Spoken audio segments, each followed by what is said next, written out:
you ever meet somebody who just gets it? The kind of man who didn't wait for permission, he just rolled up his sleeves, bet on himself, and built something real. That's Marty B. From bussing tables to owning some of the biggest, most respected restaurants in Texas, Marty built his empire the old-fashioned way, with vision, discipline, and a whole lot of sweat. In this episode, we talk about what it takes to build a life and business that last. Not just profits, but purpose, people, and pride. So if you're out there hustling, dreaming, or starting your own thing, pull up a chair. I'm Austin Moody, and this is American Hustle. Let's get to work. Sitting here with Marty B today at Marty B's, the man. We met a while back in Nashville. You were there, and we're able to connect through your guy, Jeff Capps, and Brandon Carswell. So second time down here, man. Thanks for having me back. Thanks for being here, Austin. I knew the first time you and I met each other that I wanted to know more about you, and so here we are. So I want to roll it back way before you started out on your own, before the restaurants, before the Marty B's empire. Where are you from? Want to know about that early Marty B history, your parents. And kind of what built you early on in your life as a young man. Yeah. Well, Austin, thank you. Thanks for being here. We had a great time in Nashville. Yeah. I don't know that I've done as much in that 15-hour time that I was there as we did that day. Yeah. And long day for you. It was a long day, but it was fun. And thanks to you, I got to meet some great people. And so thanks for being here. You opened for Pat Green last night. You're playing here on the stage tomorrow night. So we're excited about that. Week. It's good to have somebody from Nashville. We're so inbred in Texas, right? We're doing Texas stuff all the time. But we love it. Yeah. Marty B. So I grew up in a small town, very small town.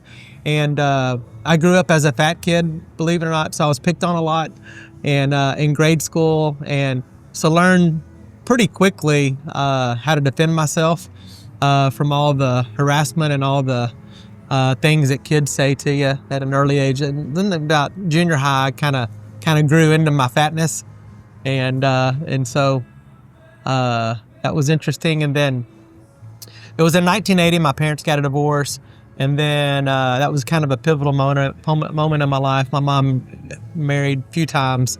My dad ended up marrying a lady that was just a terrible person. She was an alcoholic, very abusive, physically, verbally, and then. So we lived in that environment for a couple of years because my brother and I were living with my dad. And then in 1984, October 19th, 1984, my dad was on his way to work. It was his last day at this job.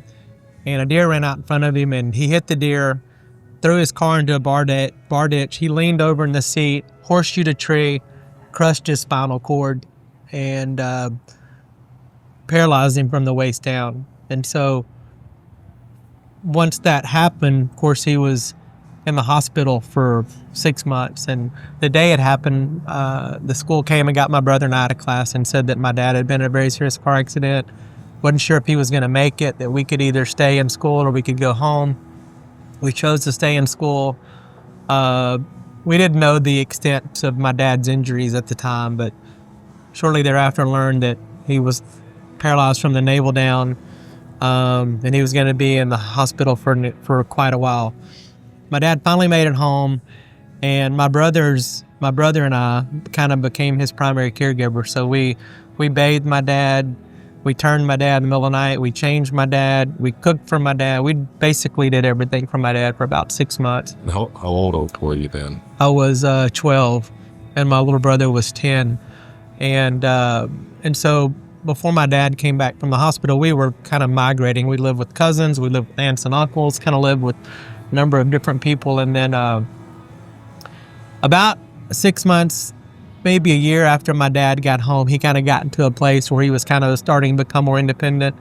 Got a car with all the gears and all the mechanics to be able to drive the car without using his feet.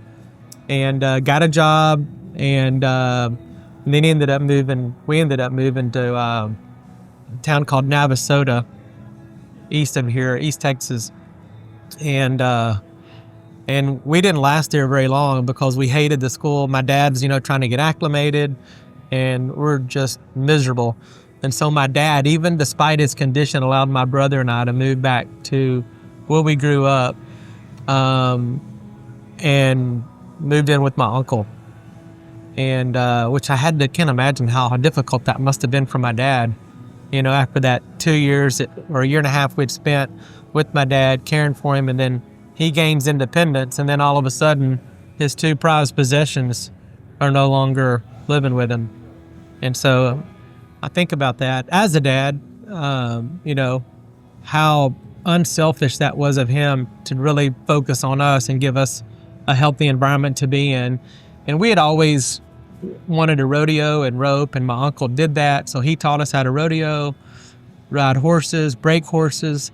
And so from 7th grade all the way through high school, we rodeoed. And a lot of that was as a result of, you know, living with my uncle. My dad was a rodeo cowboy too, but obviously in his position, he couldn't teach us how to do it, right? And so we did that, and then graduated from high school in Caldwell. And that's where I met my wife, Roxanne. You met her. That's where my brother met his wife. And I say all that because that pivotal moment, October 19, 1984, basically changed our life forever.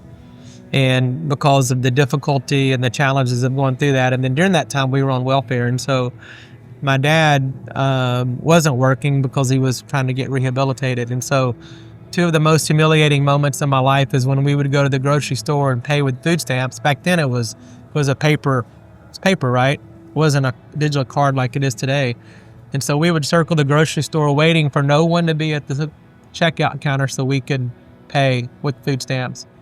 And then on Monday when I was in school as a 7th grader, they would bring me this free lunch card and put it on my desk in front of all the other classmates, which to me was humiliating because when you're 7th grade, you're worried about how your hair looks, what you're wearing, are you a cool kid, all those things. And getting a free lunch card isn't a cool thing, right? And, you know, so that was pretty humiliating, and it just made me realize that I just don't want to be poor. I want to make something. I want to create something. I want to be able to make money. I mean, then I got into the 9th grade, and the most liberating thing happened was I paid for my lunch. I can't tell you how much that meant to me internally to just be able to pay for my lunch after what I'd been through the first couple of years, not being in a place to do that, you know. Had great 4 years in high school, and then I got in the restaurant business in 1991, Outback Steakhouse, and started there, moved to Houston. I moved to Houston because I knew in a small community there wasn't going to be a ton of opportunity. Of course, growing up in a 2A school, 3A school, it was going to be oil and gas or teacher. I mean, that's kind of what you did, or ranching, which I grew up on a ranch, familiar with that, but it's a lot of work for not a lot of return. Sure. Same with my hometown. I was being a farm boy, you know, I don't know where you were from, but like, I don't know if being a ranch guy was a normal thing, if you had a lot of ranches where you're from. Oh, yeah. In East Tennessee, there was a lot of farms, but there wasn't a lot of farm boys. So, you know, I was made fun of through middle school, and, you know, mostly in middle school, it was just like, I'm the guy coming in, tucked in shirt, boots, you know. Looking gentlemanly. Right. And, but that all changed in high school. But we had Eastman Chemical, and, you know, bad healthcare up there. That's the 2 industries. And it was like, you know, at some point you go, there's no room to grow, you know. So I get that. How far was Houston away from where about 2 hours. Oh, okay. You know, but Austin, you know, like you, I think there's so much you learn by growing up in the country. And I mean, you have to figure stuff out, right? Like, how much baling wire and duct tape did you use growing up? I mean, we were using that stuff all the time. And it teaches you to be, you know, think on your feet and be a problem solver. That's what you're solving problems all day long when you're on a farm, right? You got something to take care of. And people are counting on you. Yeah. Livestock, other people. And so you learn just to work hard. Yeah. I mean, I always say you can take a country boy and put him in the city, he'll be fine. You take a city boy, put him in the country, he's going to be lost. Right. Be clueless, right? And so people that grow up in the country and have that small town, to me, I like to call it chivalry. Like, being a gentleman, like tilting your hat to the ladies, removing your hat during the Pledge of Allegiance or during a prayer. There's something to be said about wearing a cowboy hat. To me, this cowboy hat means more than just a hat cover. It means respect for my country, faith in our God, means hard work. My word is my vow. It's my honor. And so when I wear a cowboy hat, that's why I'm wearing it to represent the way I grew up and things that really have kind of lost its popularity or luster today. Very often do you engage another man where they practice that chivalry that kind of, maybe it died with John Wayne, I don't know, but John Wayne, Robert Redford, Gene Autry, all those classic cowboys that we all grew up learning. There was something about them that was just special. And all they did was, like Pat Green said, like they were kind, they were gentlemanly, they were courteous, they had so much respect. Yeah. And so, country too. And they were country. Patriotic. And loved exactly, patriotic. And so I do it because it's part of our culture, but to me it's more meaningful. It's more than just a cowboy hat. It means something. And so our team, we talk about it. A lot of our team members wear cowboy hats. So I love that part about it. But I got into the restaurant business because I've known early on that I've had a gift for hospitality. I think God gifted me with that, and I knew it early on. And so being in the restaurant business is probably the greatest alignment of my gift, because I get to be hospitable, I get to lead by example, I get to show care for other people. We create a lot of unique experiences for folks, and I love that. So what was your first restaurant gig? Not 91, you went to Outback. Yeah, I was at Outback, and I started out, I had no experience in the restaurant business other than what I'd done at the house. And so I started out, I could either bus tables or cook is what they told me to do. So that's what I started cooking. I wanted to be a server, but they were like, well, they weren't going to hire me with no serving experience. I'm like, you don't know what type of service I've done over my life, but not in that setting. But so I did that, and for about a year, and then I was actually getting ready to, I was going to school and working, and I was thinking about going back to College Station, finishing my degree at A&M, and then the JVP, whose name was Donnie Everett, he was kind of in charge of all the Outbacks in Houston at the time, approached me and asked if I was interested in being like a food and beverage manager, training coordinator role. At the time, I'm 18, 19, I don't even remember. I think I'm 19, Austin. And he goes, if you take this job, he goes, you won't be able to finish school. It's going to be a full-time gig. You'll be going out and visiting all the restaurants. You'll be making sure all the food quality and cleanliness and safety is all being accountable and being managed. And I ended up taking the job.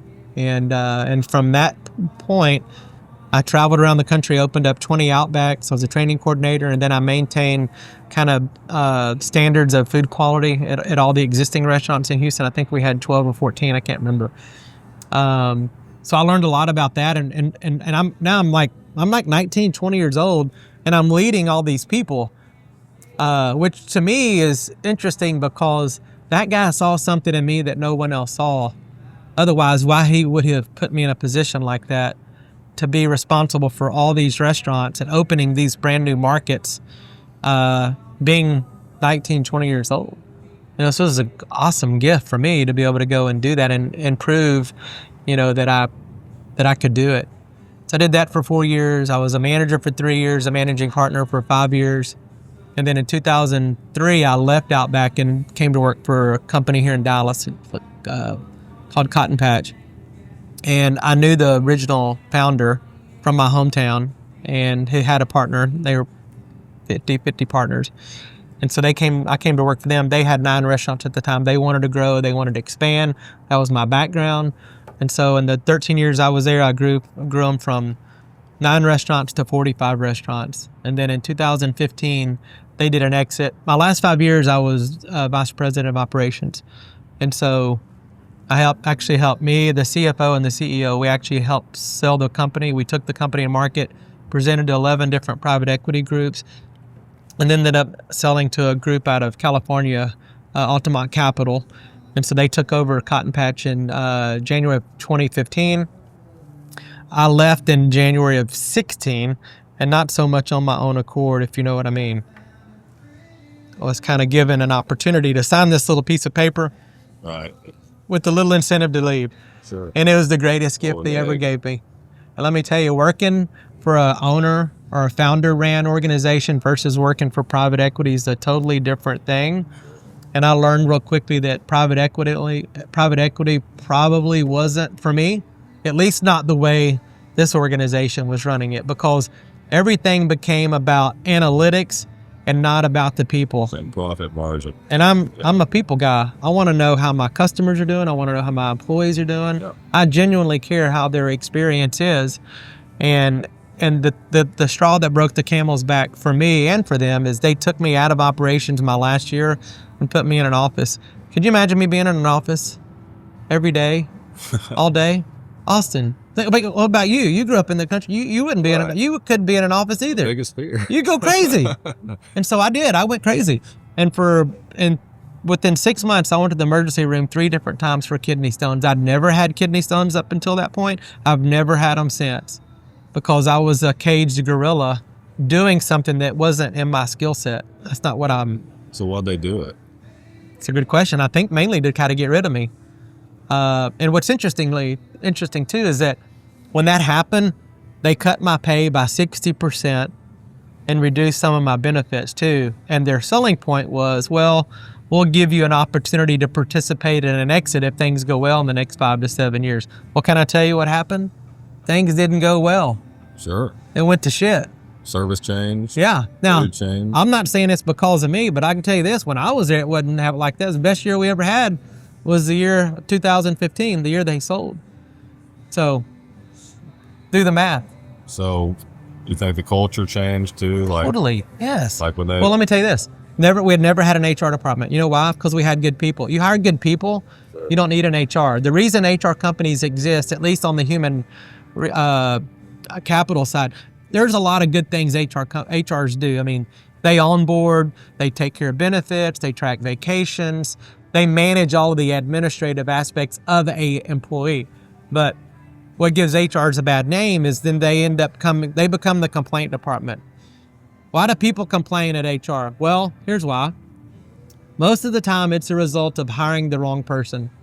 When you hire wrong people and try to put them in a role or a culture they're not suited for, they're not going to be happy. Right. And then you have all these amazing people that end up being complained on by the people that shouldn't be on the team. They go complain to HR. HR implements policy that compromises the work that the good people do. So then the standard goes from here to here because the company keeps hiring the wrong people, and then have to create policy to solve the problems that were created by the wrong people. Sure. And so I was at Outback Steakhouse for 13 years. We never had an HR. You know why? Because we hired good people. Yeah. You hire good people, you don't need an HR. And I always say, if you got a problem with someone, what's the best way to solve it? Go talk to them. Go to the person. There's no sense in gossiping and bitching and taking a problem here, taking a problem there. You got an issue, address it. Yeah. Easy. But nobody wants to do that. You know why? Because they fear confrontation. Right. HR is a great place to go, soften the blow, and then you keep feeding HR all these problems. Well, they're going to try to create structure, system, policy, process to solve it. Good. And then the next thing you know, your HR booklet's this thick. Well, what are we doing about the employee and the customer? Sure. Okay, let's don't forget about those 2 important pieces. Yeah. Well, we've already screwed up the employee experience because continue to hire bad people, penalize the good people. And then, again, they're looking at all the analytics, they're looking at all the data, and like, well, who's connecting with the team? Who's in charge of making sure we're hiring the right people? And who's really following up on the customer experience? And so I always say the 3 things that make Marty B's what it is selection, truth, and accountability. It's who we hire. I always say if I'm going to teach an animal to climb a tree, to train a horse, or hire a squirrel. Squirrels are naturally gifted at climbing trees. Now, a horse could be a Kentucky Derby winner. He could be in the swim pond every day. He could be genetically inclined to be the most amazing horse ever, but he ain't climbing a tree. Yeah. But companies all day will hire bad people, not bad people, let me rephrase that. They hire people with a different skill set that's needed, and then they try to make them into something they just aren't going to be. I had a guy I worked for once, and he said, never try to teach a pig to sing. It frustrates you, it annoys the pig. Well, That's right. most managers spend more of their time dealing with 80% of the problems on the bad people, and they're neglecting the good people. Yeah. So it's who we hire.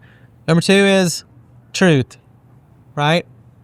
I want everyone on my team to know exactly what our goal is. I want to tell them the truth. If they are out of line, I want to let them know. If I'm out of line, I want them to let me know.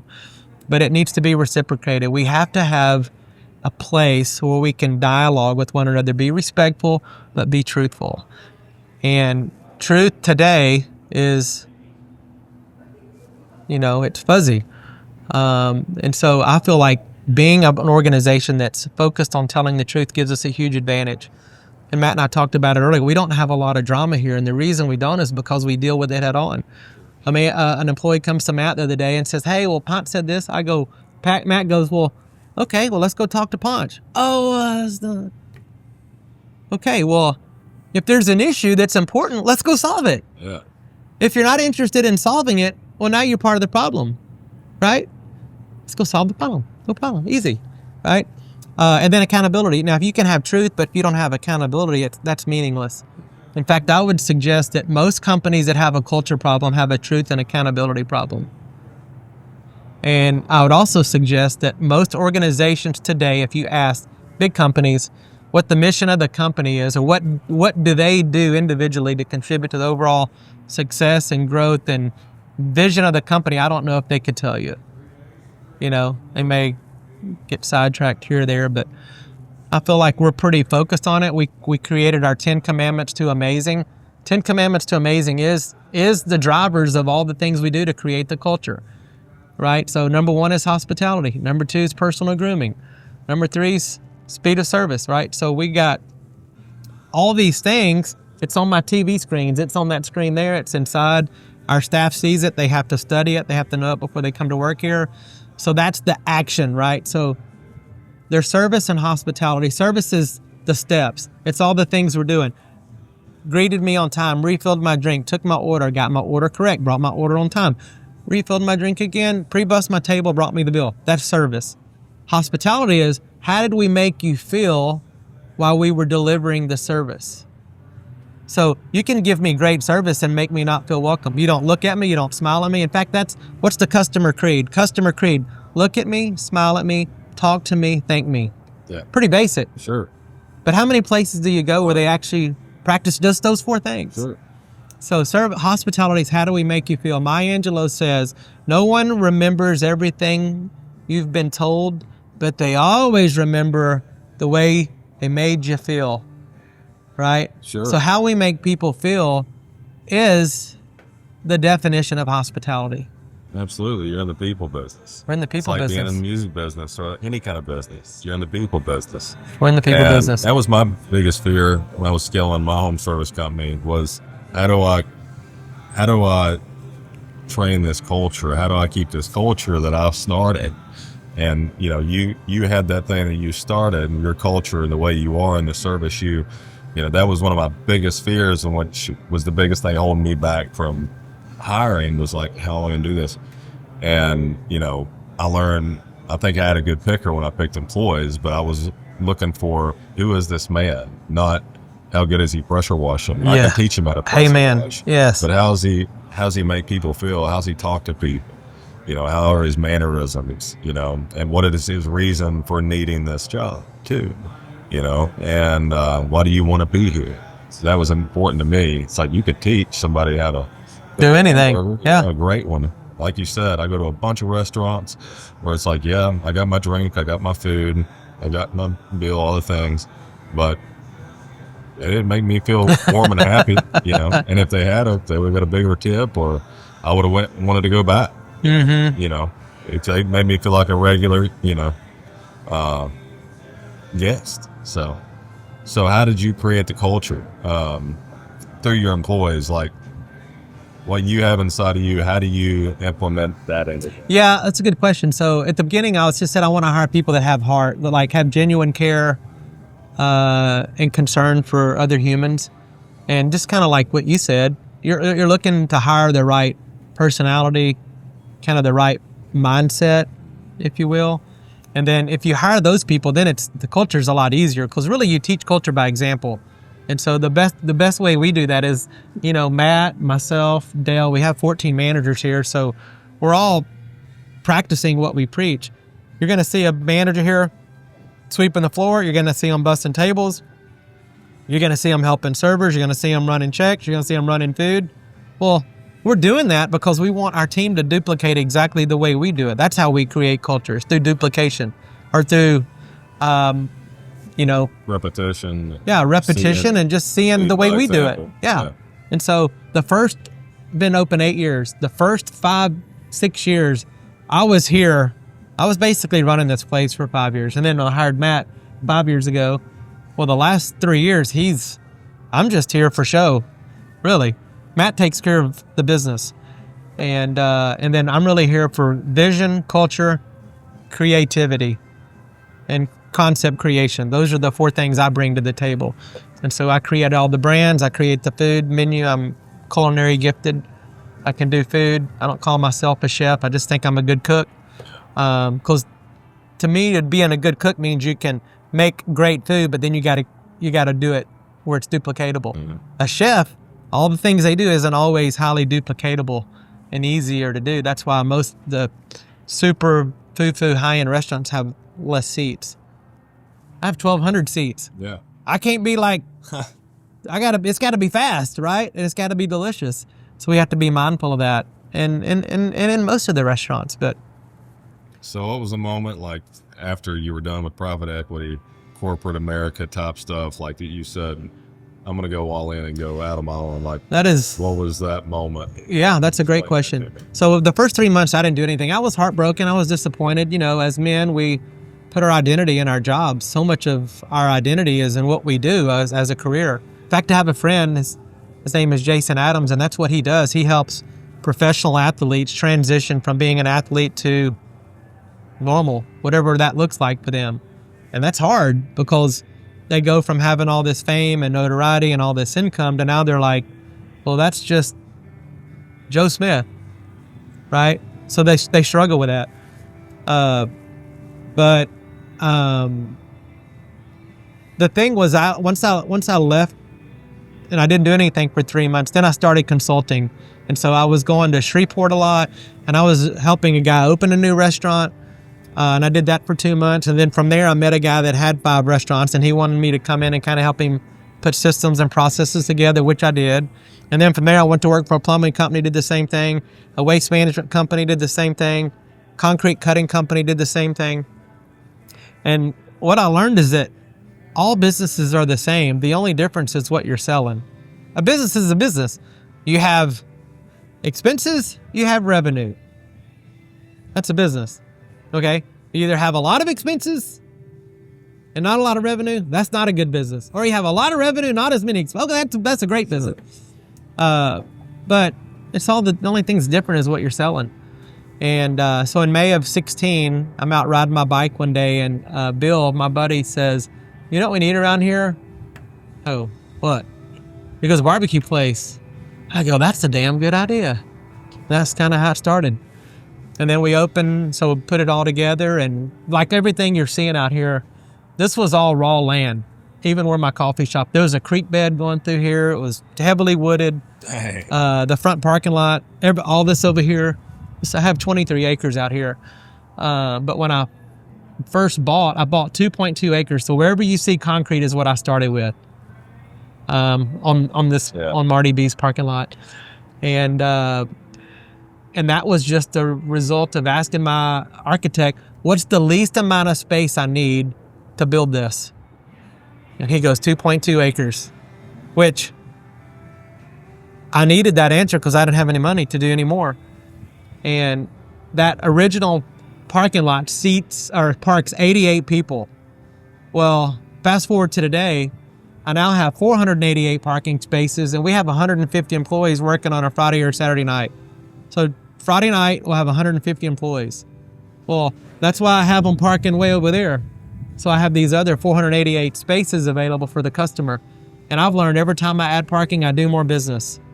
So that's fantastic. That's basic to me. 150 people working in this location one night. Oh, one night. We have over 300 employees here. I have 800 employees between all 10 restaurants. So it's a big payroll. We got a few minutes here, but so of course you're Marty B. When you said you're going to go out and do this, like did you already have a community here that knew Marty B? Yeah, to a degree, Austin. Yeah, I mean, people have always called me Marty B. Yeah. In fact, that was never my intention to call it Marty B's. That was the farthest from my mind. I was going to call it the Great Taste of Texas. Okay. And all of my friends said, "Why would you call it that? Everybody calls you Marty B already. You should call it Marty B's." And which I think they teach you in business school is a terrible idea to name something after your name. But we'd lived here at that point for 15 years, and we had been involved in the community. We were very involved in our church, and so we had a good network. So when I opened, luckily, we had people show up.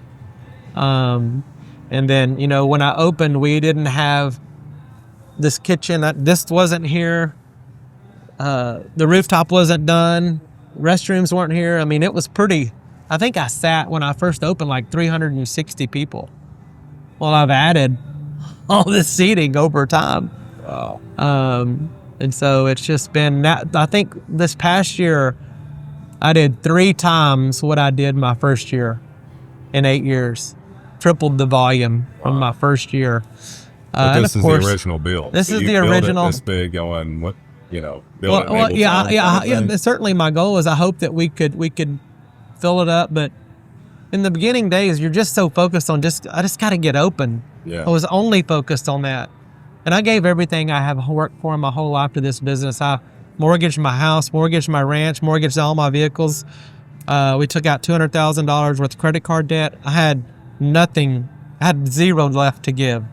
And then the bank called me about 2 months before I was scheduled to open and said they weren't going to complete my 7A loan, which meant I needed that money to buy equipment, food, and all that. Well, thank God Benny Keith, my vendor, gave me 120 days to buy all that stuff, but then pay it all back. And I'm grateful that we did pay them back after 120 days because we had customers, right? Praise God for that. And then I opened Rustico in 19, 1845 and 20. We opened Coffee and To Go in 22. 24, we opened Marty B's Ice Cream, Branded Bowls, Cactus Canyon, and we opened a Marty B's Coffee inside a Fellowship Church. And then we just opened 2 weeks ago another Branded Bowls in Lakeside. So that's 10. And then we've got the wedding venue under construction here. We've got a property out in Ponder. It's like 20 minutes north of here. It's going to have steakhouse, saloon, speakeasy, outdoor live music area. And that should be open next spring. Wow, man. That's incredible. I mean, one after the other. That's nuts. Well, but... Man, it's crazy. It is. It really is. This is working. This is working. This is working. But yeah, so people will say that, but you there's got to... 30, 35 years of preparation. Yeah, that's right, Austin. The whole life there. That's right. And I mean... It took me 27 years to be an overnight success. Right? And then, but when I was VP of Ops, we had 2,500 employees. I had 45 restaurants. So I got 10 restaurants. It's like, the bigger you get, the more resources you have to hire more people, which then validates my real focus, which should be on culture, vision, concept creation, and creating the food, product development. Yeah.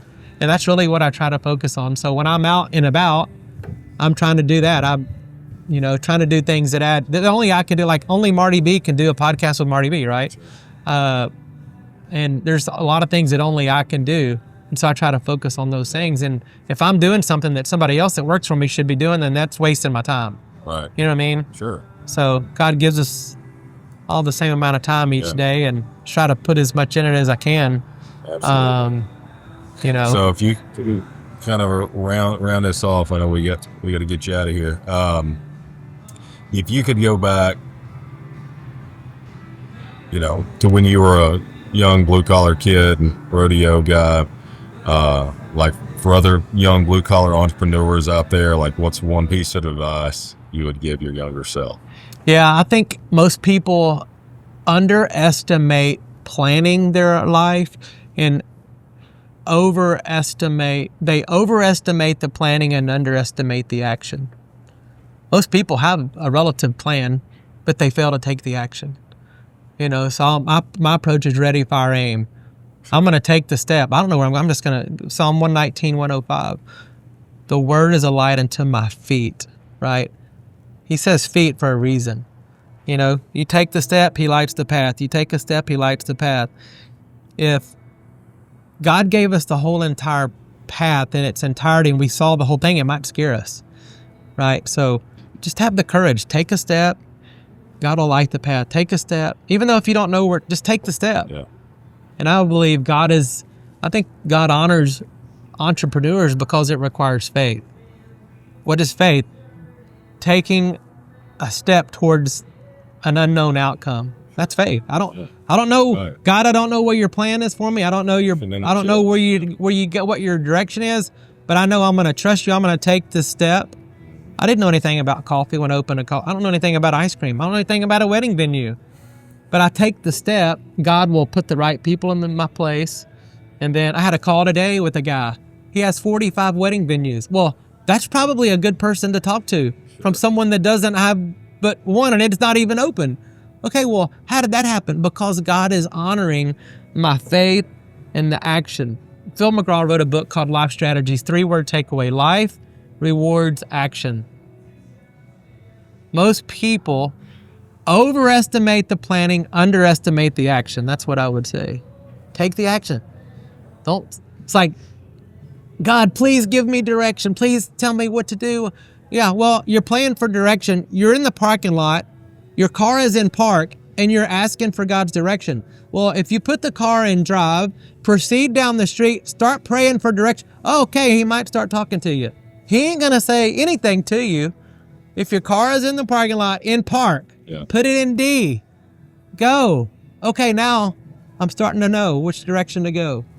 And sometimes my mom says, she goes, the teacher's usually silent during the test, Well, it's that leap of faith. And that's why they say a lot of guys with high IQs, engineers, they think about things too much. So they won't pull that trigger, right? Yep. That's exactly right. I've worked in my personal life is when I go, all right, my gut's telling me this is what I need to do. My brain's telling me don't do it. Close my eyes, pushing the chips. I mean, what can go wrong? Either it works or it doesn't. Yeah, exactly. You either... And at least so you can keep going this way. Yeah, you either learn or you succeed. You don't fail. You're always learning. Right. Learning. Okay, I won't do that again. I learned that. I won't do that again. Yeah. But I think the other thing to me is my faith is important. I've always been a person of faith, and we're pretty bold about it here. I have a 10-foot cross on my stage. You can see it's present. We play Christian music on Sunday. I do a worship night once a month. We have a men's Bible breakfast once a month here. We have a ladies' Bible breakfast here once a month. So we've really kind of become a place for the community to congregate, come together. And I say our purpose is to create spaces for people to come together, connect with their friends and family, celebrate life. And so all these events, like last night was a great example. The community, they came together, they connected with one another, and we celebrated life listening to you and listening to Pat Green. And it was an amazing night, right? Oh, yeah. But we created that. That didn't just happen. We had to create that. We planned that, and we made it happen, and we delivered it. Yep. And we're going to do the same thing next month with Casey Donner. We're going to do the same thing with you tomorrow night on the main stage. I appreciate you being such a big advocate of music too, man. Yeah, for me, that's part of things that I'm most grateful for being able to do music is the relationships. It brings people together. Totally. Food brings people together. Music brings people together. It's a beautiful thing. Thanks for having me on. Thanks for being on. Well, that was my conversation with Marty B. A reminder that success isn't luck. It's showing up every day and doing the work when no one's watching. If you took something from this episode, share it with a friend who's chasing their own dream. Subscribe wherever you listen and head over to AmericanHustle.com to stay in the loop. Until next time, stay humble, stay hungry, and stay free. I'm Austin Moody, and this is the American Hustle.